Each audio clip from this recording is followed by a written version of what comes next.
The following newscast is based on real stories from really real reporters, the unsuspecting members of social media. This is the SNM Network.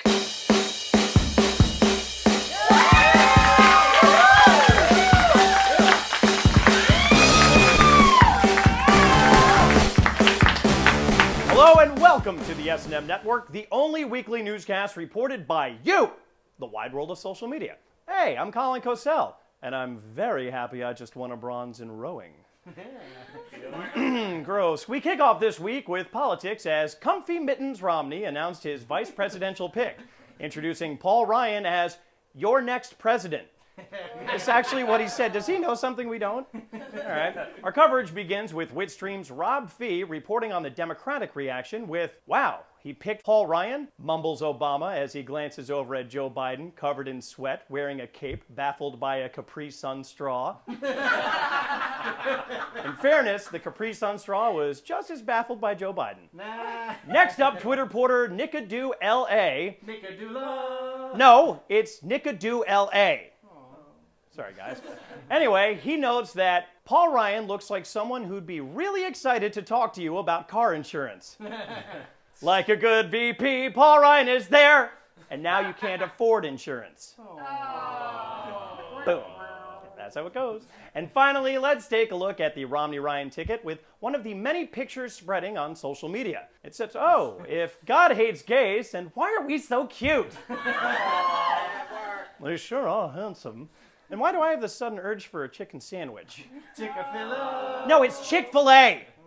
God, stop it with the joke no one gets. All right, it's now time for sport. That's right, as the Olympics finally came to a close. Yay! Mixed reaction, but not without a few more medals and a few more NBC gaffes. In fact, a mere 24 hours before the closing ceremony, NBC decided to piss off Americans by airing an hour-long documentary about World War II, which was under the guise of an homage to London. Tom Brokaw had a heart on. Twitter's Andy Levy seemed a bit confused by the programming as he noted, just checked NBC. Did Hitler win the trampoline or something? No, but he did get a gold medal for helping crash Grindr in the Olympic Village. Because he was gay. Speaking of which, speaking of gold medals, our faithful fans delivered some Olympic gold when we asked you all to finish a sentence for a new segment we like to call You Complete Me. That's sweet.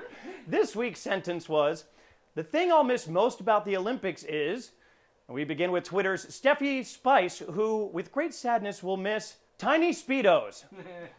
All right, let's check with Facebook's Joseph Casilio. Dad ass. All right, did anyone actually watch the sports? Let's see if Twitter's Michelle Harnois is going to miss anything athletic. She wrote, that rower's boner. Do you mean this rower's boner?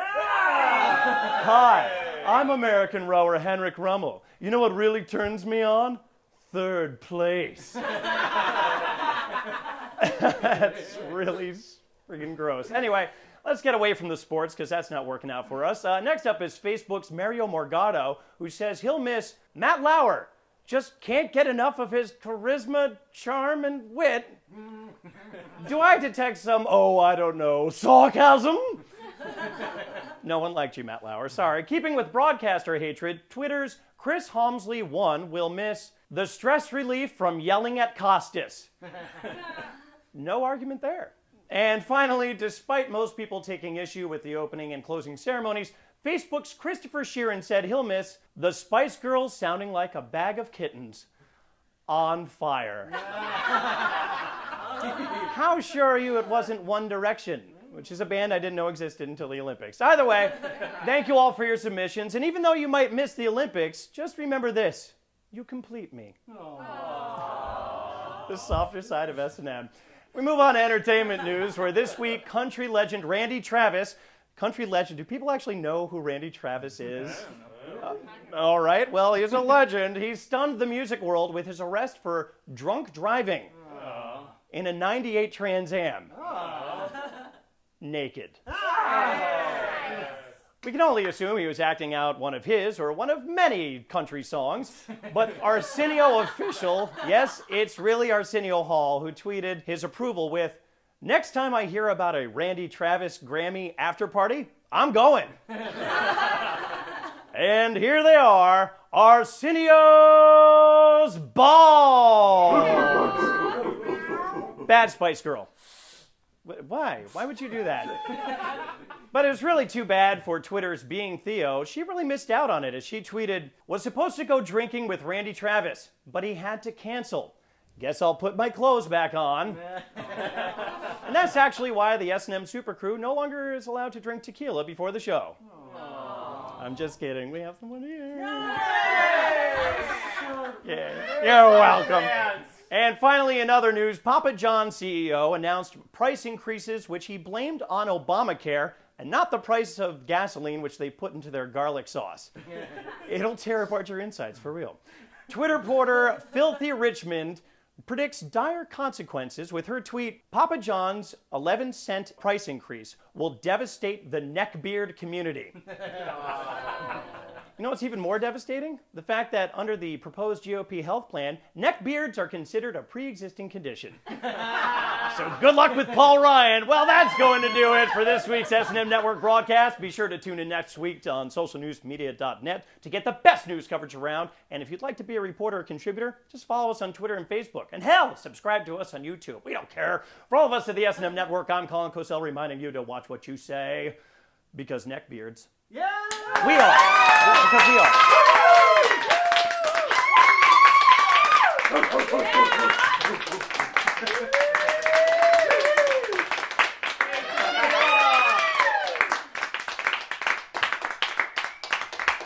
Eat the worm! Make cheer for tequila.